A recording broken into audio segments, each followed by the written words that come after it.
திருவண்ணாமலையை அடுத்த ஆடையூர் கிராமத்தில் 200க்கும் மேற்பட்ட குடும்பங்கள் வசித்து வருகின்றன.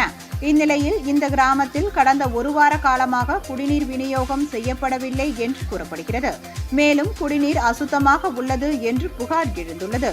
இதுகுறித்து பலமுறை புகார்கள் அளித்தும் சம்பந்தப்பட்ட அதிகாரிகள் நடவடிக்கை எடுக்காததால் ஆத்திரமடைந்த பொதுமக்கள் திருவண்ணாமலை காஞ்சி சாலையில் சாலை மறியலில் ஈடுபட்டனர். தகவல் அறிந்து சம்பவ இடத்திற்கு சென்ற போலீசார் பொதுமக்களிடம் பேச்சுவார்த்தை நடத்தி தூய குடிநீர் வழங்க நடவடிக்கை எடுக்கப்படும் என்று உறுதியளித்தனர். அதனை ஏற்று பொதுமக்கள் சாலை மறியலை கைவிட்டு கலைந்து சென்றனர். இதனால் அப்பகுதியில் போக்குவரத்து பாதிக்கப்பட்டது.